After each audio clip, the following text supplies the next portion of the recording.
हम आज फतेह के फतवा में ट्रिपल तलाक का जिक्र कर रहे हैं। हिंदुस्तान के मुसलमानों में ये काफ़ी कन्फ्यूजन है, ख़वातीन में, औरतों में, मर्दों में, किसी को पता नहीं कि इसके असल माने क्या हैं, ये क्यों होता है। इस्लाम में तो चोरी के बदले गर्दन काटना है या हाथ काटना है, और जिनाकारी में उसको मार देना है। और अगर हमने बिजली चुराई तो हमारे यहाँ कहीं भी ये सवाल नहीं उठा कि भाई इसको एज पर इस्लाम सज़ा दी जाए। यानी कि हमने हिंदुस्तान के इतने सारे लॉज, पूरा तो कर लो, हमने इतने सारे लॉज को एक्सेप्ट कर लिया और हमने कहीं हम अड़े नहीं कि हमें एज पर शरिया चाहिए। आप 37 के बाद से भी देख लीजिए।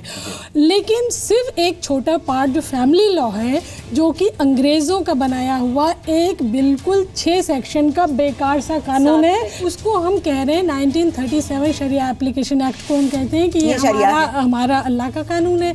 एक्चुअली तो वो अल्लाह का कानून है ही नहीं।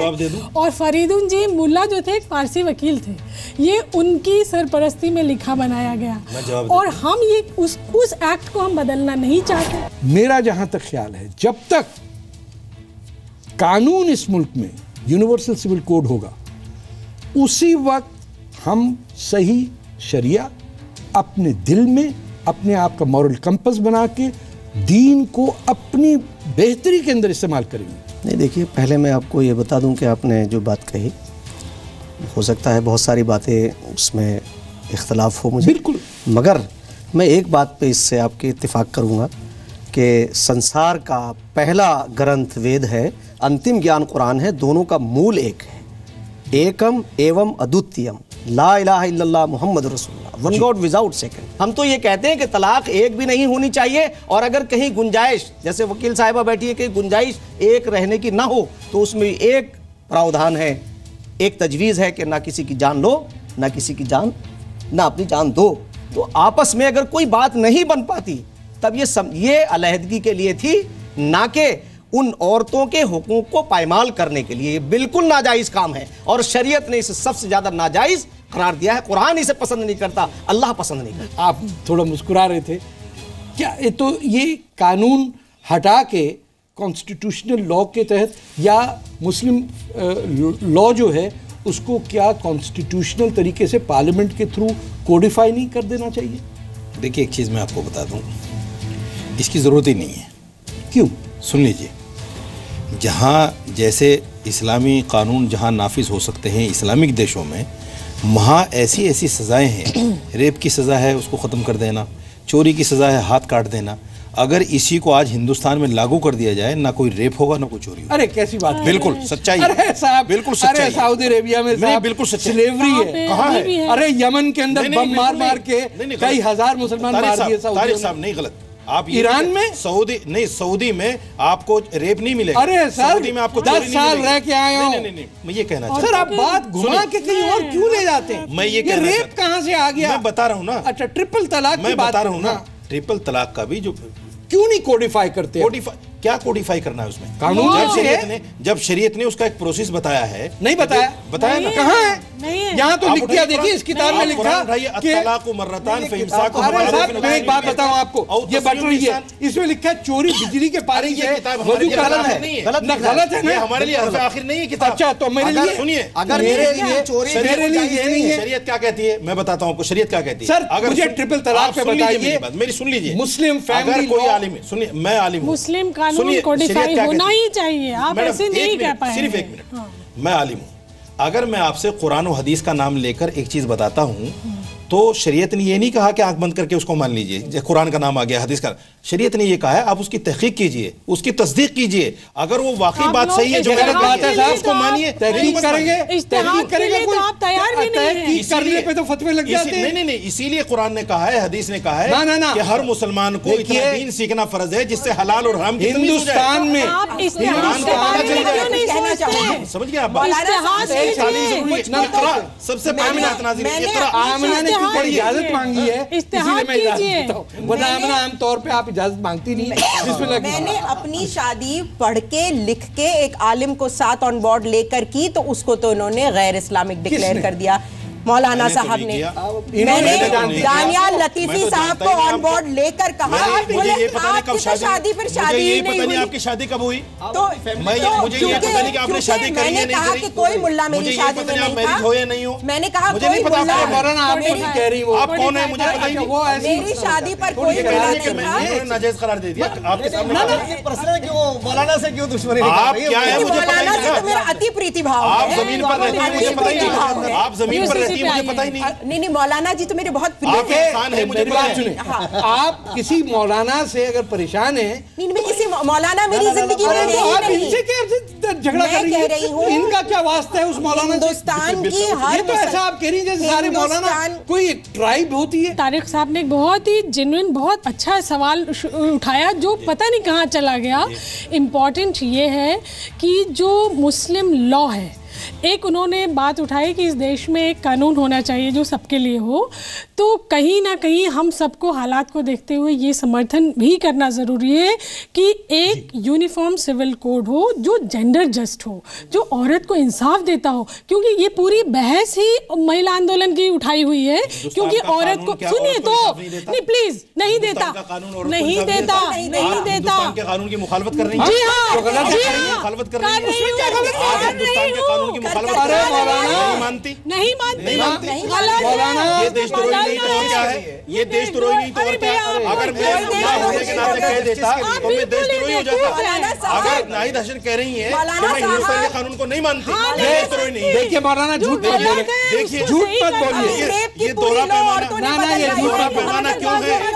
ये दोहरा पैमाना क्यों है? अगर मैं बहैसियत मुल्ला होने के कह देता, मौलाना होने कह देता कि मैं नहीं मानता हिंदुस्तान के कानून को, तो मैं आतंकवादी बन जाता, देशद्रोही बन जाता। क्या है ये बात?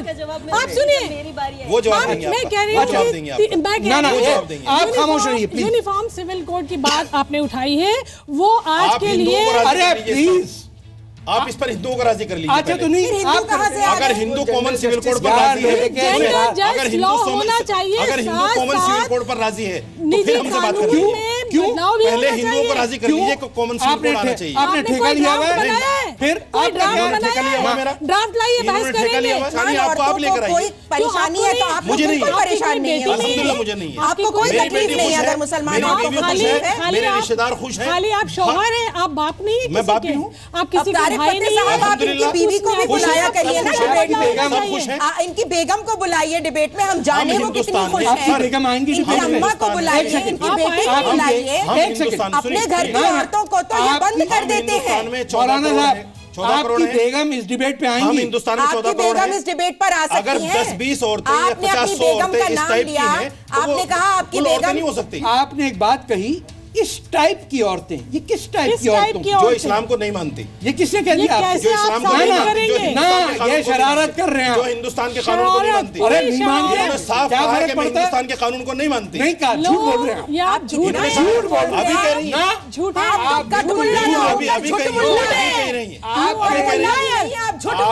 बात भी नहीं करना चाहता।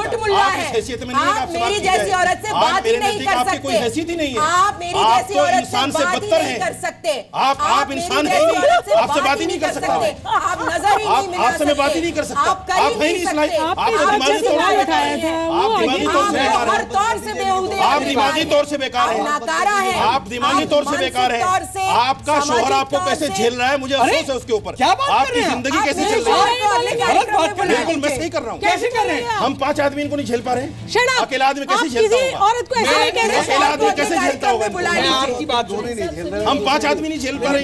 आपसे मतलब आपको कोई तकलीफ है मुझे झेलने में? हाँ हमें तकलीफ है। आपको हम मैं आपके आपसे पास बात बैठे ही हुए नहीं हमें कर तकलीफ है। यहाँ किसको हम तकलीफ बार बार है? मना कर रहे हैं, आप रुक नहीं रही हैं। आप हम हो गए। हाँ हम हैं। आप हम कितनी बीवियां हैं हैं। सर? आप कहा कि हम हैं। मेरी तो इस्लाम ने 4 इजाजत दी कितनी है। है? कितनी? अगर आएंगी मौका क्या? मिलेगा तो 4 भी कर लूंगा। हाँ, तो आएंगी यहाँ साक्षी बैठ महाराज की तरह 4 बीवी 40 बच्चे जरूर पैदा कीजिए, करूंगा। जरूर बुराई क्या है कीजिए। उसमें? आप उसमें बुराई बिल्कुल क्या है? पागल हैं। अच्छा ये 4 बीवियां यहाँ आएंगी शो पे? कौन? आपकी बीवियां इस शो पे आएंगी? हमारी बीवी इतनी मुंहफट नहीं है। अच्छा बहुत दब्बू घर से है। निकलने की ना इजाजत उन्हें नहीं। उनको दबा के रखा ना है। तो आप घर ना से उन्हें इनकी तरह इस्लाम से परेशानी घर है, की- ना उन्हें हिंदुस्तान के कानून से क्या वो परेशानी अपने है। आप आकर ये आपने- बातें वो अपने बोल आप में सकती सही हैं? है। ना तो अपने आप घर आकर से ये बातें अपनी बोल जिंदगी सकती सही हैं? जी रही है वो, घर से निकलने पे पाबंदी है क्या? कोई पाबंदी तो नहीं फिर है। क्यों नहीं आती यहाँ पे? लेकिन इस्लाम से परेशानी नहीं, हिंदुस्तान के नहीं, कानून से आपको परेशानी। कैसे पता नहीं है? जो परेशानी वही आएंगे ना, आपको जिसको कैसे परेशानी पता? वही आएंगे। हाँ तो आपको परेशानी आपको है पाकिस्तान में परेशानी थी, हिंदुस्तान आपको आ गया। परेशानी है इस्लाम अगर से, परेशानी इसलिए ना आप होती इस पाकिस्तान में कार्यक्रम पे रहते। आए हैं। वो पूरी दुनिया में घूम रहे हैं आप, नहीं, आपको कोई बुलाएगा पाकिस्तान ही में नहीं जा नहीं, सकते मगर। आपको कोई आप बुलाएगा पाकिस्तान ही में नहीं, नहीं जा जाएंगे सकते। कहाँ? लानत है आपको पाकिस्तान यहाँ में। तारीख फतेह का फतवा आप वहाँ इस नहीं जा कार्यक्रम सकते में ये। क्यों आए? मैं हम मानता सिरे से नहीं। निगलेक्ट करते हैं जिना को। पूरी बहस सुनी। आप सुप्रीम कोर्ट में लॉयर हैं, आप कई हजार मुसलमान औरतों को रिप्रेजेंट करती हैं सुप्रीम कोर्ट ने। आपको आज थोड़ा सा डिप्रेशन नहीं हो रहा ये सब देख के कि हमारे मुल्क में ऐसे भी लोग हैं जो दूसरी औरत को कहते हैं इस टाइप की औरत? इनकी टाइप जी की आप प्लीज बहुत बढ़िया कटमुल्ला पे Please. बहस नहीं करेंगे आप। Please. आप कटमुल्ला पे बहस नहीं करेंगे। नहीं, खामोश। सबसे दुख की बात यह है कि एक मुसलमान कौम जो औरत को बुरके में रख करके राजी है कि कहीं उसका फेस भी कोई और मर्द न देख ले, आज उस मुसलमान औरत के लिए ट्रिपल तलाक के लिए इतनी बड़ी बहस हो रही है। किसी और गैर मुस्लिम कौम के लिए नहीं हो रही है, न जैन के लिए, न सिख के लिए, न ईसाई के लिए, न किसी और हिंदू ज़ात के लिए। सिर्फ मुसलमान अपनी इसलिए कि हमारे इस्लाम और मर्दों ने मुसलमान हमारा को ही साथ परेशानी नहीं है दिया लोगों को। और इन देखिए, मुल्लों ने रोका पूरी दुनिया उन्हें। को परेशानी है इस्लाम और मुसलमान से। देखिए Please, मुझे हमारा वक्त बोलने खत्म हो अगर रहा है। अमेरिका का सदर जीतता है तो वो आप मुसलमान विक्टिम को खाली कार्ड बोल मत के खेलिए। जीतता है। मैं आपसे वो भी रिक्वेस्ट मुसलमान को खाली बोल के जीतता है। मैं आपसे आप यहाँ रिक्वेस्ट पर victim card हमारा वक्त अब खत्म होने को है। मैं आपसे और रिक्वेस्ट तारिक फतेह करूंगी। साहब नहीं, उसमें नहीं। आलायकार बन रहे हैं। और अब है बारी उन लोगों की जो मुझसे इत्तेफाक नहीं करते, यानी वो मेरे पॉइंट ऑफ व्यू से इख्तलाफ रखते हैं। उनका सवाल सुनिए। मेरा नाम अज़रा निशात नुमानी है, मैं एक शिक्षिका हूँ, मैं धनबाद में रहती हूँ। मुझे तारिक फ़तेह जी से एक सवाल करनी है। आपका जो ये लैंग्वेज है हमारे मुस्लिम धर्म के लिए काफ़ी ख़तरनाक साबित हो रहा है। क्यों आप हमेशा आग उगलते रहते हैं मुसलमानों के against? We are still waiting कि आप कुछ अच्छा बोलें। प्लीज़ तारिक फ़तेह जी, क्या आप कुछ अच्छा बता सकते हैं अपनी इस शो में? मेरी बहन अज़रा नुमानी, मैं आपको एक बात इस्लाम की अच्छी बताऊं जो शायद आप भूल गई हो, कि इसी कुरान में हमसे कहा है कि सच बोलो, उस वक्त तक बोलो कि आपका अपना नुकसान हो और आपके ख़ानदान का नुकसान हो, तब भी सच बोलो। इससे प्यारी बात और किस धर्म में आएगी? तो फिर इसमें क्या दिक्कत है कि मैं और आप खुली बात करें कि जो बीमारियां हैं हम में, जो अंडर डेवलपमेंट है, जो हमारे लोग 4-4 शादियां करने पे तुले हुए हैं, 15-15 साल की बच्चियां बिक रही हैं गल्फ़ अरब स्टेट्स के तहत, क्यों हमारे बच्चे मदरसों में जा रहे हैं, स्कूलों में नहीं जा रहे हैं? ये सवाल क्यों ना उठाया जाए? अस्सलाम वालेकुम तारिक फ़तेह साहब, मैं मोहम्मद जावेद शेख मुंबई विश्वविद्यालय का छात्र हूँ। मैं आपसे एक सीधा सवाल आपसे ये करना चाहता हूँ। आप तलाक पे बात कर रहे हैं, उससे पहले इस्लाम में महिलाओं के प्रति जो अधिकार दिए गए हैं, इस्लाम में महिलाओं को क्या हुकूक दिया गया है, इस्लाम में महिलाओं को क्या दर्जा दिया गया है, उसकी भी बात कर रहे हैं। सिर्फ तलाक की बात करने से किसी भी समाज की महिलाओं का उद्धार नहीं हो सकता। जावेद भाई, जावेद शेख साहब, ये समझें कि आपकी अपनी बेटी के साथ ये हो तो क्या हो, और अगर आपकी बेटी नहीं है तो अगर आपकी बहन के साथ ये हो तो आपको कितनी तकलीफ होगी। तो अगर पूरे हिंदुस्तान में एक भी लड़की ऐसी है जिसके साथ ये ज़्यादती हो, उसे ईमेल पे तलाक दे दी जाए, उसकी उम्र ही हो 16-17 साल, और उसे कहा तुम अपने ऊपर जाओ, और उसको झूठी गुठली की तरह कहा जाए, और उसकी फिर बाद में शादी नहीं हो सके क्योंकि वो सेकंड हैंड हो गई है, तो उस कल्चर का सोचिए। और आप कह रहे हैं कि मैं ऐसी बात ना करूं।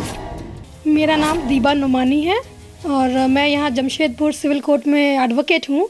और मेरा सवाल तारिक फ़तेह जी आपसे ये है कि आप बातें तो अच्छी करते हैं, सवाल भी अच्छे उठाते हैं, लेकिन आपके उठाने का ये तरीका सही नहीं है। आप हमेशा ये मुसलमान कम्युनिटी को क्रिटिसाइज़ करते हुए अपने सवाल क्यों पूछते हैं? आप इसी सवाल को थोड़े तरीके से पूछा करें। मेरी बहन दीबा, आप शायद दुरुस्त बात कह रही हैं, हो सकता बिल्कुल ही दुरुस्त हो और मेरा लहजा नहीं हो। मैं इस बात का ख्याल रखूँगा और इसको जहन में रखूँगा कि आपने नेक दिली से मुझे सजेशन दी है सर आँखों पे। इंशाअल्लाह अगले एपिसोड के अंदर थोड़ा मैं अपना टेम्परेचर कम रखूँगा। हर मज़हब के लोग, ख़ास तौर पे मुसलमान, इस मामले में खुश नसीब हैं कि इस मुल्क में डेमोक्रेसी है, इस मुल्क में ये बहस हो सकती है। लेकिन इसी मुल्क को मत तबाह कीजिए, क्योंकि हमारे सामने मुसलमानों के पास दो चॉइसेस हैं, अल्लाह का इस्लाम जिसके बारे में मुफ्ती साहब ने कहा और मुल्ला का इस्लाम जिसके बारे में मौलाना साहब कह रहे हैं। अगले हफ्ते हम फिर आएंगे। इसी के साथ मैं इजाजत मांगता हूँ। नमस्कार, खुदा हाफिज, फी अमानिल्लाह।